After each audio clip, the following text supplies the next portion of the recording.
At 11:30, when the estuary had turned the color of folded pewter, the little night ferry opened its gate and waited without impatience.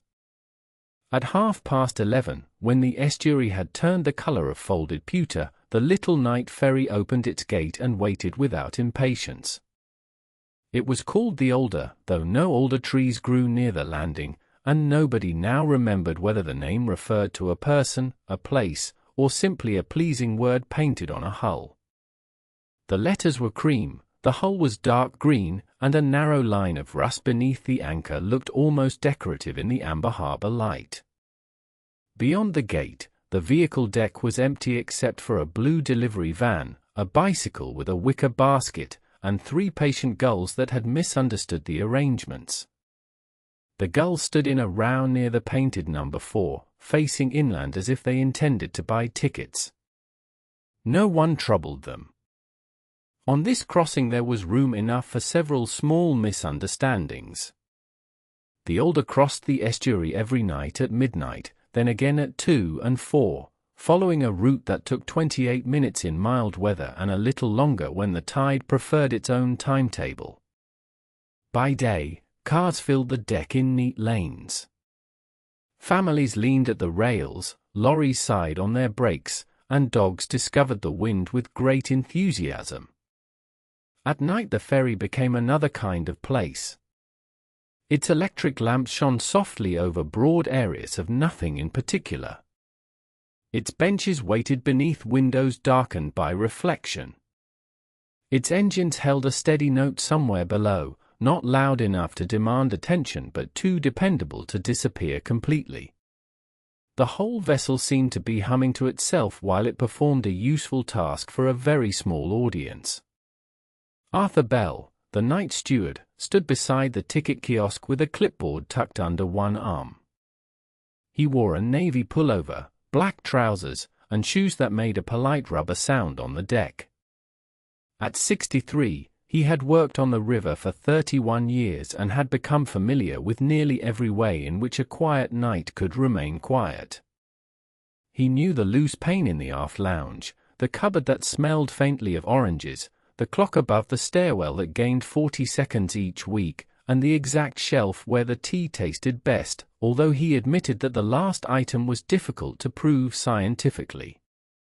Arthur liked facts that could be checked, but he also made room for facts that merely felt settled. A good vessel, he believed, required both kinds.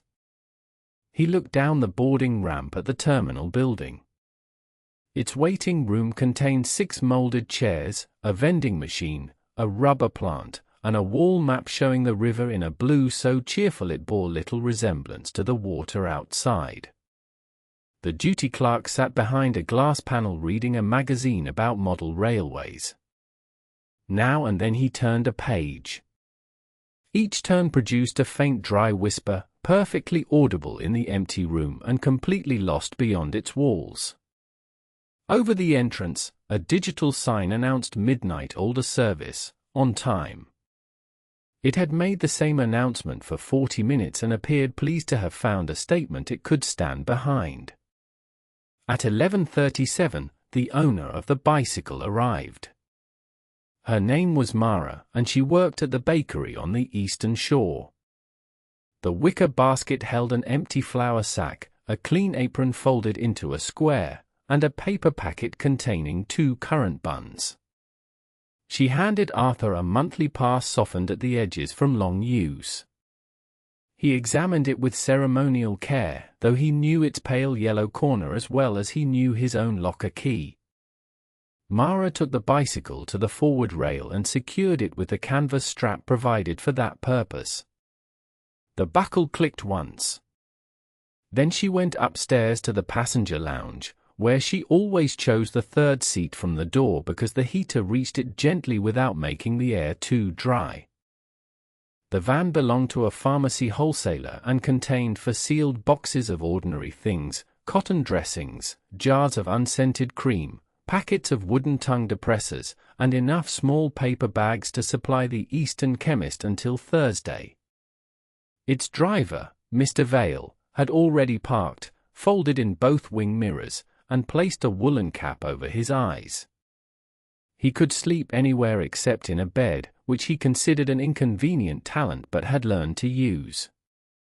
Arthur had watched him sleep in laybys, loading bays, waiting rooms, and once during a fire drill whose alarm turned out to be quieter than expected. Tonight his window stood open by half an inch. From inside came the restrained sound of a person sleeping while still technically at work. Arthur walked the deck from bow to stern, checking the wheel chocks and safety chains. He did not hurry. There are jobs that become more accurate when done slowly, and jobs that merely become slower. This one belonged pleasantly to both groups. He touched each chain where it met its post, looked along each painted lane, and noted a patch near the drain where the deck was still damp from its evening wash. The water reflected the overhead lamp as a trembling oval. Beside it lay one beech leaf, copper-colored and neatly flattened, though the nearest beech tree was on the far shore. The ferry collected such small travelers without charging them. Leaves, feathers, ticket corners, and once a very determined snail had all crossed the estuary by night. At 11:45, the deckhand raised the ramp by a few inches to test the hydraulics. The mechanism answered with a smooth, oily murmur, and the gulls, recognizing at last that procedures were underway, walked off in single file. They did not fly. Flying would have made too much of the matter. They crossed the concrete apron, paused beside a bollard, and settled there to watch. The ramp lowered again. Arthur made a small tick on his clipboard next to the words "ramp test." There were 26 boxes on the sheet. He enjoyed the boxes because they asked straightforward questions and accepted modest answers. Was the aft door secure? Yes. Was the first aid seal intact? Yes. Had the lounge been inspected for unattended luggage? It had, and the only unattended object was a library bookmark showing a photograph of an otter. Arthur put it in the lost property drawer. The lost property drawer was one of the older's quieter institutions. It occupied the bottom of a metal cabinet behind the kiosk and opened with a sound like a spoon being set beside a saucer. At present it held 2 gloves, neither a pair, a child's green rain hat, a paperback guide to coastal lichens, 3 hairbands, a small screwdriver, and a fabric case whose reading glasses had been collected in April. Arthur arranged the otter bookmark beside the screwdriver. Every object carried the faint suggestion that someone, somewhere, had briefly patted a pocket and then decided not to be distressed. Most things were claimed eventually. The lichen guide had remained for 7 months, perhaps because its owner had already identified all the lichens that mattered. At 11:52, a final passenger entered the terminal. He was an elderly man in a brown coat, carrying a paper bag of leeks. The green tops emerged past his elbow and brushed the doorframe as he came through. His name was Leon, and he lived in a village 2 miles beyond the eastern landing. Once a week he visited his sister on the western side, where they ate soup and completed most of a crossword. The leeks were what remained of a neighbor's garden harvest, and Leon's sister had insisted he take them because her refrigerator was full. He bought a single ticket from the clerk, folded it once, and presented it to Arthur, who clipped a small crescent from the end. Ticket clipping had become unnecessary years ago, but the hand punch still worked. Leon liked the sound, and no regulation specifically objected. Leon climbed to the lounge holding the leeks upright like a modest bouquet. The door closed behind him with a cushioned thump. Arthur watched the terminal clock move toward midnight. Out on the estuary, 3 red marker lights described the bend in the shipping channel. Farther away, the windows of the opposite town made a low scatter of gold beneath the hill. There were not enough lights to outline streets or buildings. They simply rested in the darkness at various heights, suggesting kitchens, stair landings, late laundries, and bedside lamps beside unfinished books. A church clock struck 12, though from this distance its notes arrived thin and separate, each one seeming surprised to find itself over water. The ramp rose at midnight precisely. Chains tightened. A bell sounded twice, gentle but official. The deckhand lifted one hand to the clerk lifted 2 fingers from his magazine, and the older eased backward from the landing. Water widened between the concrete wall and the green hull. The 3 gulls remained on their bollard, already losing interest. Beneath the deck came the rounded vibration of the propellers turning. It traveled through the rails, the windows, the soles of Arthur's shoes, and the empty rows of seats. The ferry did not leap forward or announce a departure. It merely changed its relation to the shore, inch by inch, until the terminal became a lighted rectangle behind them. Arthur went upstairs and entered the main lounge. It contained 48 blue seats arranged in pairs, 8 square tables, a drinks counter, and a carpet patterned with small grey waves. The carpet had been chosen in 2008 by a committee of 5 people who considered 12 samples over 3 meetings. Arthur had attended the second meeting to answer a question about chewing gum. He remembered sample 7 as rather lively, with white foam crests, while sample 3 resembled a row of bent paper clips. The committee selected sample 9, the quiet waves, and after 18 years no one had complained. For municipal upholstery, this amounted to a triumph of enduring peace. Mara sat in her usual place with 1 currant bun on a napkin. Leon sat by a window, his leeks leaning against the neighboring seat. Reflections floated in the glass, lamps, empty chairs, Arthur's navy pullover, and beyond them the dark water moving almost invisibly. He asked whether everyone was comfortable. Mara said yes. Leon said the temperature was exactly right. Such reports were gratifying. Arthur went behind the drinks counter and filled the small steel kettle. The tap coughed once before producing a steady stream. He set out 3 mugs, although Mr. Vale would remain asleep in his van, and placed 1 tea bag in each. Preparing an extra mug was not wasteful, in Arthur's view. It was a form of optimism with a handle. The ferry reached the main channel and turned east. Its wake spread behind in 2 pale seams, visible for a moment beneath the stern light and then absorbed by the night. A low wind moved along the starboard side, carrying the mineral smell of salt, wet rope, cooling metal, and distant mudflats. Estuary air had a broad, unfinished quality. It smelled less like one thing than like several landscapes exchanging notes. Field scent damp earth. The sea scent salt. Reed beds contributed something green and papery. The engine room, unwilling to be left out, added a mild trace of warm machinery. Arthur opened the service window by an inch and let the air mingle with the steam from the kettle. He carried tea to Mara and Leon. Mara accepted hers with milk and no sugar. Leon took 1 sugar but stirred twice only, a habit he had maintained for so many years that the sugar had presumably learned what was expected. Arthur kept the 3rd mug on the counter. He sat on a folding chair beside the till and listened to the vessel settle into its crossing. Each ferry had its own arrangement of noises. The older offered a soft rattle from a vent, a periodic wooden tap from the newspaper rack, and a delicate chime whenever cups shifted on their hooks. None of these indicated a fault. They were the domestic noises of a working boat, as harmless as floorboards in a familiar house. Ferries have always been patient inventions. Before engines, before chains, and before schedules printed in weatherproof cases, people waited beside rivers for someone with a boat. A crossing might involve a punt, a broad raft, or a skiff polished smooth by decades of boots.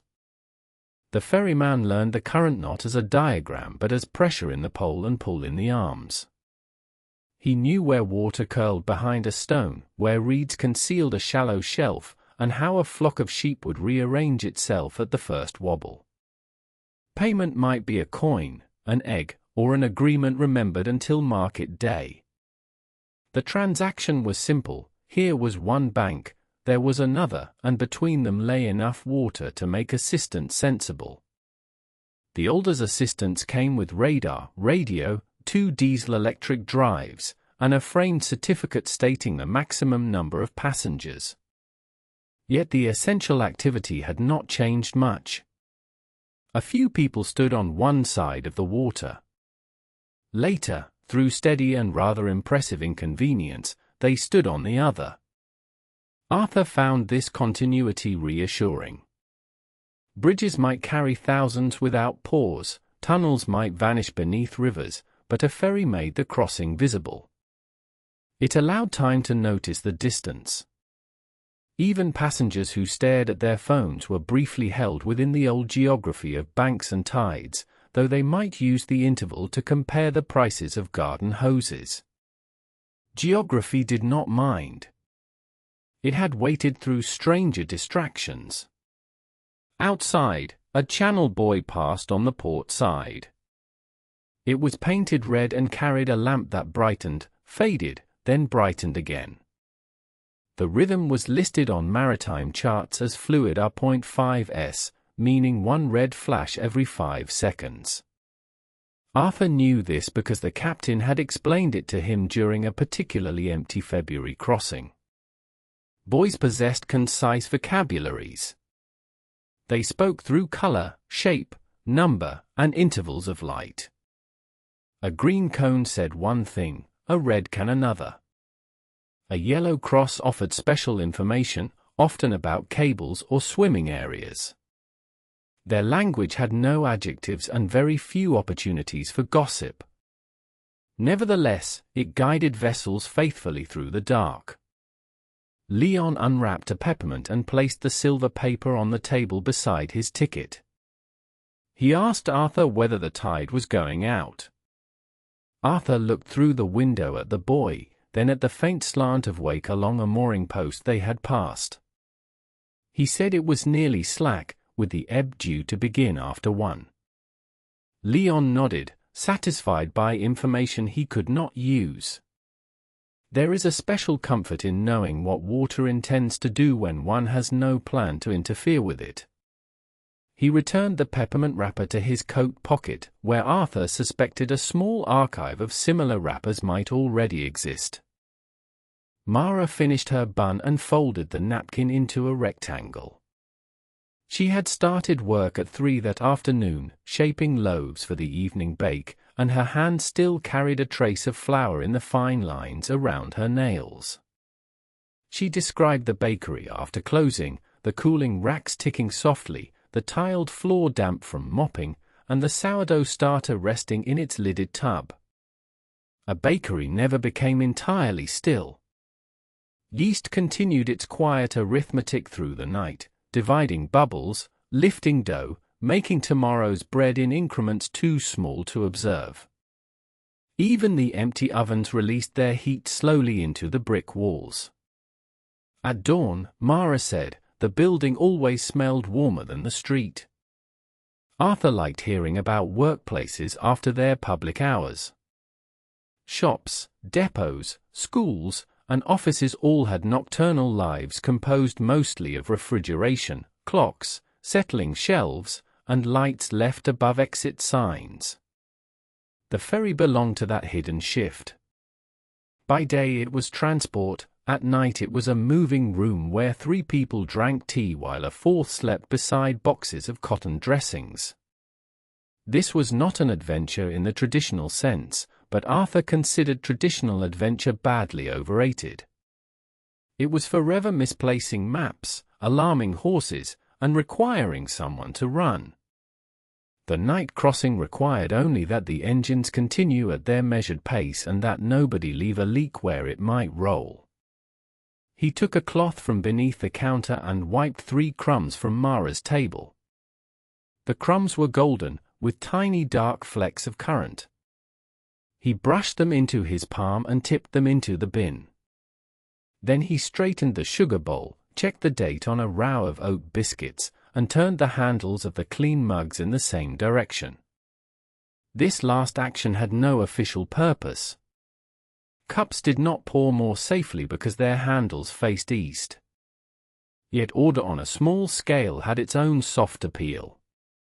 A row of handles suggested that someone had passed by and cared how the shelf looked, even at 12:17 in the morning, even when only a kettle was there to appreciate it.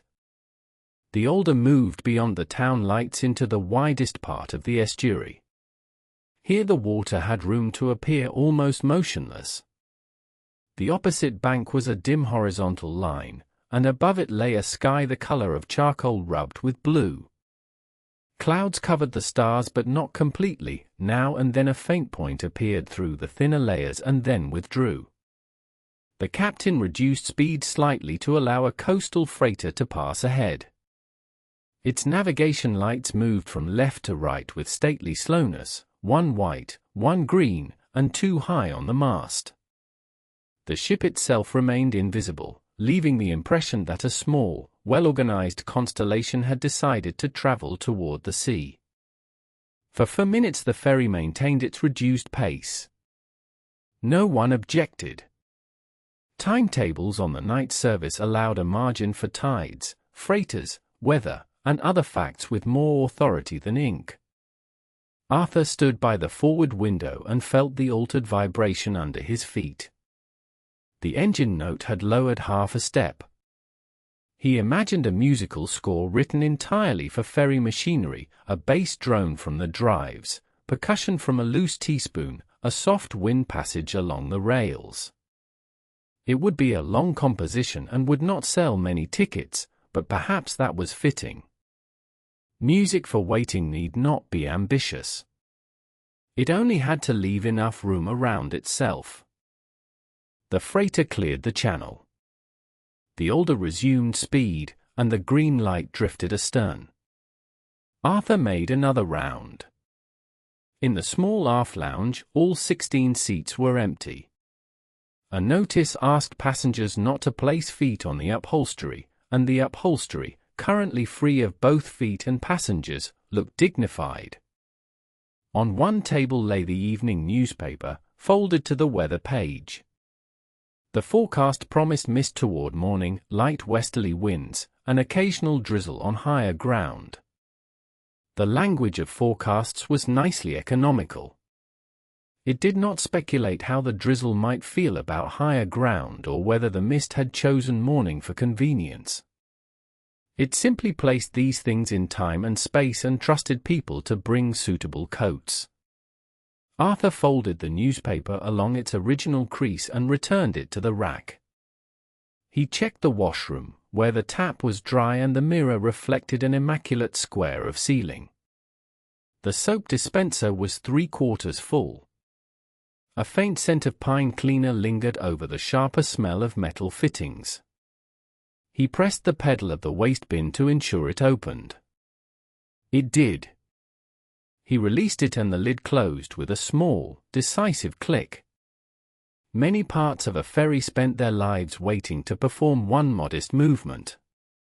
Hinges opened, valves turned, catches caught, and bins received. Their reliability was so ordinary that it passed unnoticed, which Arthur thought was the finest sort of compliment machinery could receive. On the outer deck, he paused beside a coil of rope. The rope was thick as his wrist and lay in 6 careful loops on a raised grating. Rain and spray had darkened its outer fibers, while the sheltered underside remained pale brown. Modern mooring lines were often synthetic, stronger, and more consistent than hemp, but this one had a woven surface that looked almost ancient. Rope had accompanied human work for longer than written records could explain. Twisted grasses became cord, cord became line, line hauled stones, tied roofs, lifted sails, and persuaded boats to remain beside quays. The principle was pleasantly repetitive, many weak fibers leaning on one another until together they could hold something large. Arthur ran his palm a few inches above the coil without touching it. The deckhand had arranged it perfectly, and touching a perfect coil was like smoothing a bed already made. Along the rail, droplets had gathered at equal-looking intervals, though no one had measured them. Each caught the amber deck light and held a tiny inverted version of the lamp. When the ferry rolled slightly, several droplets joined and traveled down the metal in a sudden short line. Their journey ended at the lower bar. There they waited again. Water was always doing this on boats, arriving, collecting, moving a little, and becoming indistinguishable from other water. It was difficult to imagine a less boastful cycle. From the lounge came the quiet scrape of Leon moving his chair. Arthur returned inside. Leon was holding one leak, turning it slowly by its white stalk. He said his neighbor grew them in a trench, adding soil as they lengthened so the pale part would stay tender. This method, known as blanching, had nothing to do with boiling water, though both uses of the word involved making something paler. The blue-green leaves were dusty with dried earth. A root tuft at the base formed a neat beige brush. Arthur admired it. Vegetables purchased in supermarkets often concealed the fact that they had recently been in soil. This leek displayed its history without fuss. Leon explained that his sister would slice the leeks into rounds, wash them in a colander, and cook them slowly with a knob of butter. She might add potatoes tomorrow. Or she might not. The decision had been left until morning, which seemed a sensible hour for potato policy. He replaced the leek in the paper bag and folded the top around the leaves. The bag made a comforting series of crackles. On its side was the name of a hardware shop that had closed 9 years earlier. Leon reused bags until their corners gave way. This one had carried screws, pears, library books, and now leeks. Few containers could claim such a balanced career. At 12:23, the captain's voice came over the speaker, low and unhurried, announcing that they would arrive in approximately 7 minutes. The speaker added a faint hiss before and after the words, as though the ferry were breathing around the message. Mara put on her coat. Leon gathered the leeks. Arthur collected the mugs, including the unused third one, whose tea had turned the deep amber of varnished oak. He poured it away, rinsed the mug, and set it upside down on the draining board. Optimism, he reflected, sometimes required washing up. It was still worthwhile. The eastern shore grew clearer. First came the harbor lights, then the black shapes of warehouse roofs, then the pale face of the terminal clock. 2 lamps shone over the empty approach road. Behind the terminal stood a low row of houses with curtains drawn. One upstairs window remained lit, and a shadow crossed it carrying something rectangular, perhaps a folded towel or a tray. The ferry's bow turned toward the landing. Its wake curled outward, touched the stone wall, and returned in small overlapping ripples. Fenders met the quay with a long rubber sigh, the sound of a large object becoming gently certain of its position. The deckhand stepped ashore and looped a line over the bollard. The wet rope tightened. The ramp lowered until its ridged end rested on concrete with a mild clang. Mr. Vale woke at once, removed the woolen cap from his eyes, and started the van. Mara wheeled her bicycle toward the gate. Leon stood beside her, the leek leaves brushing his shoulder.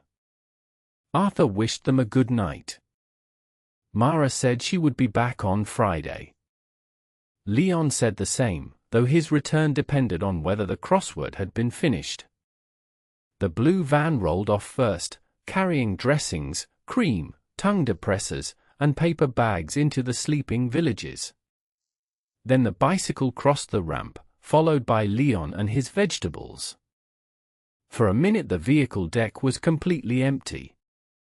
Arthur stood at the gate while Mara's rear lamp traveled up the road and Mr. Vale's van turned behind the warehouses. Leon waited beneath the terminal canopy for the village bus, which would leave at 12:40. He placed the bag of leeks on a bench and buttoned his coat.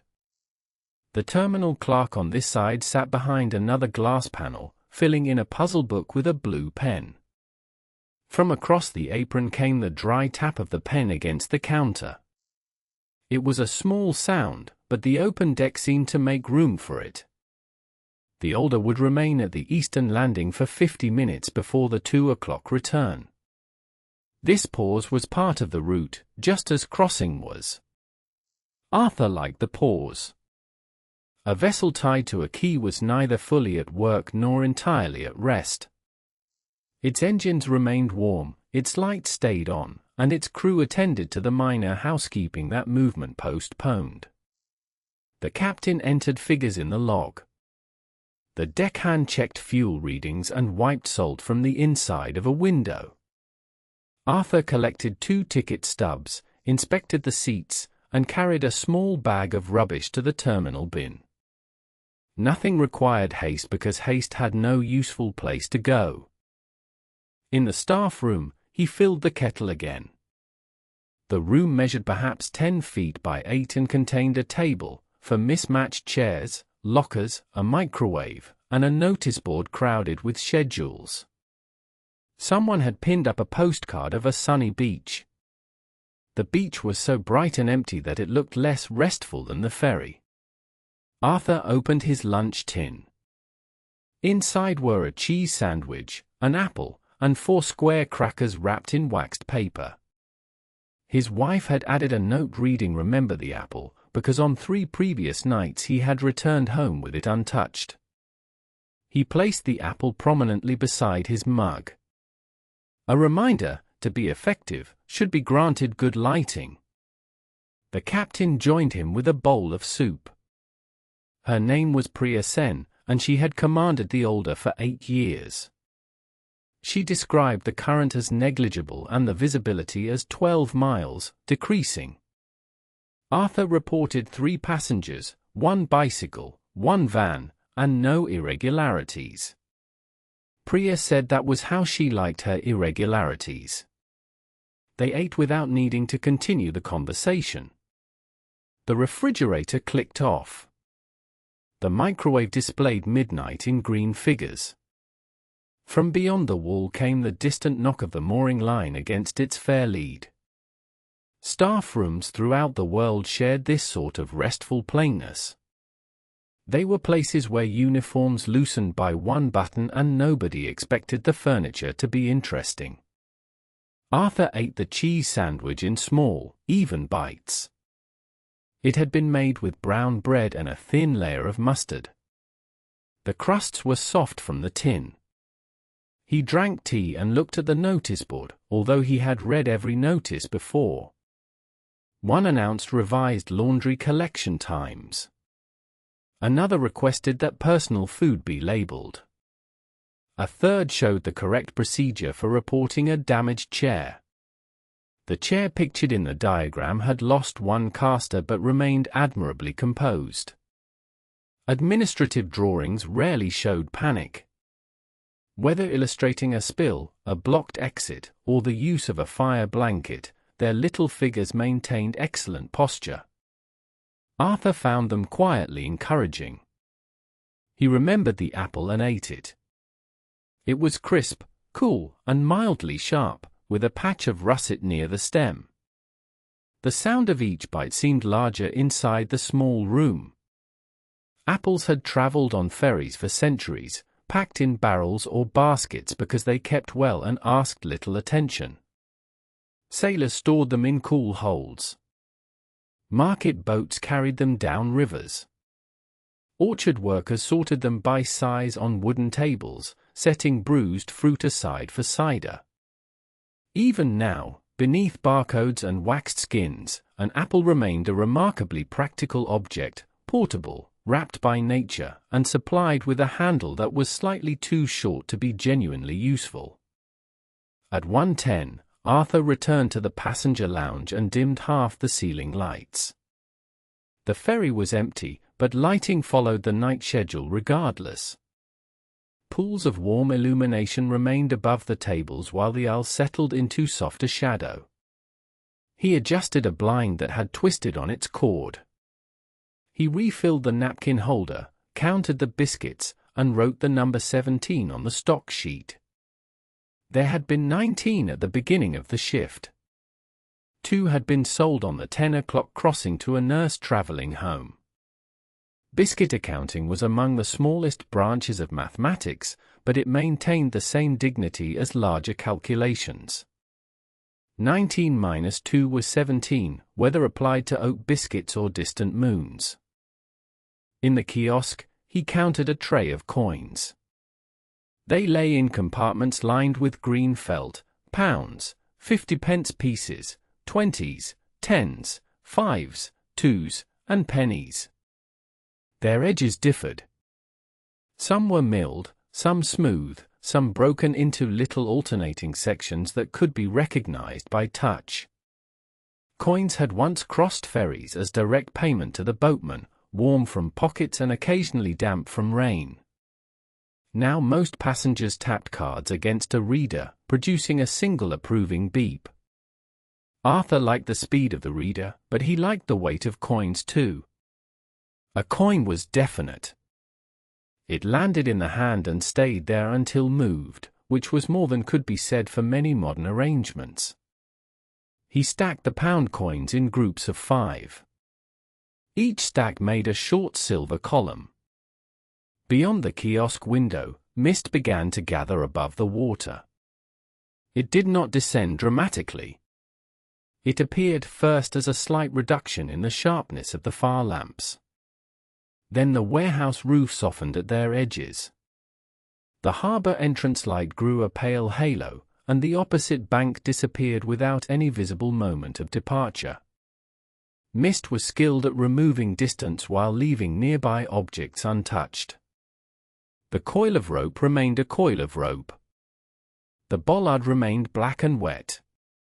But the estuary beyond became an unlabeled grey space, broad, quiet, and apparently sufficient. At 1:25, the village bus arrived for Lyon. It was a small cream vehicle with 6 passengers, though only one got off. Lyon boarded with his leaks and chose a seat near the driver. The bus waited 3 minutes according to its timetable, indicator ticking steadily into the empty road. Then it departed. Its red lights passed between the warehouses and faded into the mist. Arthur watched from the deck. Public transport at this hour seemed less like a network than a series of private kindnesses conducted by large machines. A ferry carried 3 people. A bus carried 6. Each continued because someone had decided that a person awake at midnight still deserved a route home. A new passenger arrived on foot at 1:32. She wore a long grey coat and carried a rectangular case containing a viola. Her name was Elise, and she taught music at a boarding school on the western shore. An evening rehearsal had ended late, so she had taken the bus to the terminal and planned to sleep through the crossing. Arthur clipped her ticket. The viola case bore 2 faded stickers, one from Prague and one depicting a small yellow moon. Elise took it to the lounge and laid it on the seat beside her with a scarf tucked beneath the neck. Instruments, even in sturdy cases, inspired careful furniture arrangements. No one would place a scarf beneath a toolbox, however excellent the toolbox. At 1:40, a bakery lorry reversed onto the vehicle deck carrying empty bread trays back to the western depot. The trays were nested in tall blue stacks and secured behind a roller door. Their faint yeasty scent escaped around the edges. The driver parked, set the brake, and went upstairs for coffee. His name was Samir, and he had made the crossing twice already that night. Arthur knew he preferred coffee with 2 sugars and enough milk to make it the color of a paper envelope. While the kettle warmed, Samir described the depot's tray washing machine, which could wash 800 trays an hour using rotating jets and a conveyor belt. Arthur listened with genuine interest. 800 was an impressive number of clean trays. They discussed how crumbs collected in the corners unless the trays entered the machine upside down. Samir had once seen a poppy seed survive an entire wash cycle, clinging behind a molded handle with what seemed like personal resolve. Arthur said this was the sort of fact omitted from most histories of industrial sanitation. Samir agreed and drank his coffee. The viola teacher slept 3 tables away, one hand resting lightly on the instrument case. Around them, the ferry waited in mist, its lamps reflected on the damp quay. There was something companionable in the waiting, as if vessel, lorry, viola, and 2 men considering a poppy seed had all been assigned the same quiet pocket of time. At 1:50, the captain sounded the boarding signal. The deckhand released the shore line and lifted the ramp. The mist had thickened, but radar showed the channel clearly, and the wind remained light. The Older moved away from the eastern landing for the second crossing. This time the terminal disappeared quickly. One moment its clock was visible, the next it was a pale blur, then it was only a general brightness behind them. The ferry entered grey darkness with the untroubled confidence of a vessel repeating a route it had known for years. Its horn sounded once, a deep rounded note that travelled outward and returned faintly from somewhere unseen. Arthur checked the lounge. Elise remained asleep. Samir sat by the forward window, though there was nothing to see beyond his own reflection and a small moving bead of condensation. Arthur offered him an oat biscuit. The stock count dropped from 17 to 16, a fact he noted at the kiosk. The ferry's lamps lit the mist for a few yards around the rails. Droplets streamed horizontally through the beam, so fine they seemed almost stationary. The world had narrowed to the deck, the windows, and the steady engine vibration. Rather than feeling enclosed, Arthur felt pleasantly excused from thinking about anything far away. Distance had temporarily closed for maintenance. He made tea for himself and stood near the aft door. The doors had brass thresholds worn smooth at the center by countless shoes. During a refit, someone had proposed replacing them with aluminium, but the old brass remained because it still fitted. Arthur was glad. Brass kept a record of touch. It dulled where ignored and shone where hands or feet passed repeatedly, revealing routes without signs. Door handles, stair rails, and counter edges became maps of ordinary use. In grand houses, guides pointed to stone steps hollowed by centuries. On the Older, the threshold had acquired only a shallow glow, but it recorded its traffic faithfully: commuters, tourists, bakers, leaks, violas, and all. The crossing took 34 minutes in the mist. The captain reduced speed near each buoy, identifying its signal before proceeding. Through the windows, red and green lights appeared as soft-colored circles, then slid past and vanished. Samir finished his biscuit and slept with his arms folded. Elise stirred once, adjusted her scarf beneath the viola, and settled again. Arthur sat behind the counter with the log sheet. He recorded the passenger count, the lorry, departure time, visibility, and biscuit sale. His handwriting leaned slightly forward, each letter separate. Good records, he believed, should not look as though they were trying to escape the page. At 2:24, the western landing emerged from the mist. The Older approached at walking pace. The line went over the bollard, the ramp came down, and the lorry rolled away with its towers of empty trays. Elise woke, thanked Arthur, and carried the viola toward the taxi stand. Within minutes the deck was empty again. The ferry would cross twice more before sunrise, gathering a cleaner, 2 hospital workers, a newspaper van, and perhaps no one at all. Arthur would make more tea, count more tickets, and align the mug handles after each wash. The tide would ebb beneath them, exposing long bands of mud that smelled of salt and roots. Boys would continue their patient sentences of red and green. For now, he turned down the lounge lights and wiped a pale ring from the table where Samir's coffee had stood. Outside, mist rested against the glass. The engines idled below with their deep, even hum, and a loose teaspoon shifted once in its saucer, then became still. Arthur placed the cloth beneath the counter, checked that the kettle held enough water for the next crossing, and sat for a moment in the third seat from the door, where the heater reached gently without making the air too dry. The ferry moved almost imperceptibly against its ropes. Somewhere beyond the softened harbor lamps, the wide estuary went on carrying the last of the tide toward the sea, past reed beds, mooring posts, sleeping gulls, and the dim shapes of banks that did not need to be seen in order to remain exactly where they were.